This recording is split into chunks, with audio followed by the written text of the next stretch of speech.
Welcome back to another tier list video, guys.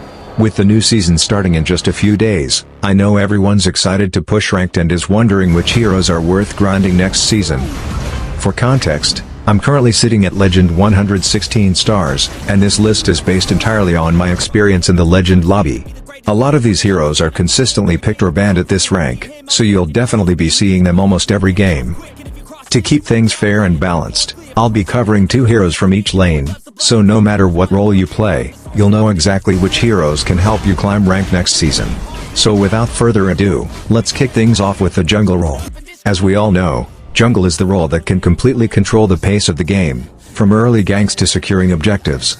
In solo queue, a strong jungler can easily turn the tide, even if your lanes are falling behind. The first jungler I have to suggest is Marksman. Even after countless nerfs since his release, he still remains a solid meta hero. What makes him so strong is his incredible sustain and late game scaling, which let him stay relevant and carry team fights as the game goes on. That's why he's still a priority pick or ban almost every game. If you can get your hands on him, he's a great choice for climbing next season. He's honestly the ideal hero for grinding jungle, super reliable, forgiving if you fall a little behind, and perfect for getting easy results when climbing ranked.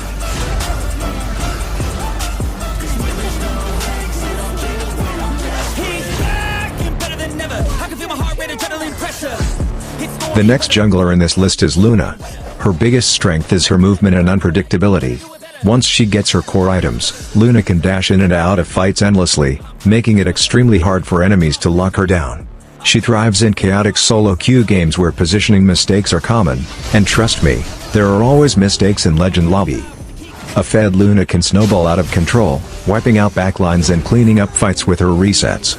She does have a higher skill ceiling compared to Marksman, but once you master her combos and timing, she becomes one of the scariest jungle picks for climbing ranked. Next, we move on to the mage role, and the first pick here is Milady. What makes her stand out is her ability to summon robots, which gives her great lane control and makes split pushing really easy. On top of that, she deals solid burst damage and can apply constant pressure across the map. In high-level ranked, she's often picked or banned because those robots let her push lanes non-stop and force the enemy team to respond, opening up opportunities for objectives. She's an absolute headache to deal with, and one of the best mages to climb ranked right now.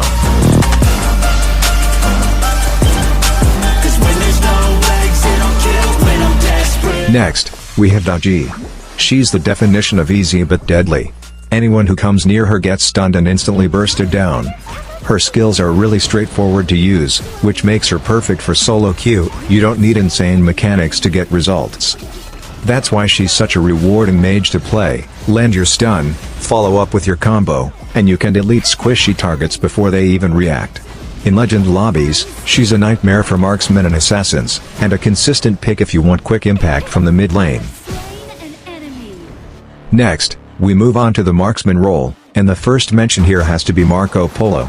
He's been a staple pick in high-rank lobbies for a long time because of his mobility, consistent damage, and dueling potential. Unlike some marksmen who rely heavily on protection, Marco can kite, dash around fights, and outplay assassins trying to dive him. In Grandmaster lobbies and above, he's often picked or banned, because once he gets his items, he becomes a non-stop damage machine that's really hard to pin down. If you're looking for a marksman that can carry games even without perfect team support, Marco Polo is your guy. Next up in the marksman role, we have Long. He's been a popular pick ever since his release, and to this day he remains one of the most consistent marksmen in the game. What makes him so strong is his insane scaling and late game carry potential. Once he gets his core items, Long can shred through tanks and squishies alike, completely taking over team fights. In Legend lobbies, he's almost always picked or banned, because leaving him open is just too risky. His kit is straightforward but extremely effective, which makes him one of the safest and most rewarding marksmen to grind ranked with. If you're looking for a reliable late game carry, Long is easily one of the best options. Next, we move on to the clashlane, and the first suggestion I have here is Hino. Now, this might be a little controversial, but hear me out. Clash is a weird lane. There are so many strong options like Lee Sin, Guan Yu, Xiang Yu, and more. Every hero is annoying in their own way, and on top of that, A lot of them counter each other directly. For example, Hino can get countered hard by Mayan or even Diao-chan in clashlane. But here's the thing, heroes that have as good of a disengage as they do engage are much more suitable as solo laners, rather than just being one-trick engage machines. That's where Hino really shines, especially with a tank build. He can resurrect towers, teleport in and out of team fights, and even poke safely in ranged mode. On top of that, if you build and play him right, he can act as a frontline tank in melee mode while still being impactful. And even if a counter like Mayan shows up, all you really have to do is ignore her and focus on team fights, because in those fights, Hino can make a much bigger impact than Mayan herself. Plus, keep in mind, unless you're facing a pro-level Mayan or Diao-chan, which might happen once every 10 to 20 games, there are basically no other heroes that can threaten a tank-built Hino. So definitely try it out for yourself. You'll be surprised at how effective and consistent Hino is for climbing ranked. The next hero we have in Clash is Fati. The reason he makes this list is simple. Right now he's sitting at one of the highest win rates among Clash laners, and in the pro scene he's almost always picked or banned. I tested him myself in Clash, and the results were honestly astonishing. I usually avoid Clash when I'm grinding ranked, but I can confidently say that Fati is extremely rewarding to play. All you need to know is his combo, and whichever build you decide to go with, you'll still be racking up stars. His ultimate enhances his abilities and basic attacks, which makes his playstyle straightforward. Go in with ult, melt enemies instantly, and get out. It's as simple as that. He's also incredibly satisfying to play and can easily turn into a highlight reel machine. In Clash lane, he's extremely versatile. You can close the gap to squishies with his first ability, a series of dashes ending with a knock-up, then follow up with ult, second ability, and basic attacks to erase enemies before they even have a chance to react. Yes, he's been nerfed, but even after the nerfs he's still one of the strongest Clash laners out there. If you're a Clash lane player, you absolutely need to give him a try. And trust me, even for someone like me, who rarely plays Clash, Fati was very rewarding, so I'm sure he'll work out for you too. Next, we move on to the support role, and the first hero here is Liang. I'll be honest, I used to hate on this hero. He always felt way too fragile for a support, and as a mid laner I could shut him down pretty easily. But then I kept seeing him show up in the ban list, even in Legend Lobby, and I realized there was more to him. His success rate is actually quite staggering, especially thanks to his ultimate which suppresses everything. Paired up with a good marksman, Liang becomes absolutely unstoppable. After giving him a try myself, I was surprised by how many SSS ratings and stars he helped me earn. At his core, Liang is a control-reliant mage, but when played as a support, that control becomes incredibly effective. He may be fragile, but his ability to lock down fights makes him one of the most valuable supports in the current meta. Next, we have Kui.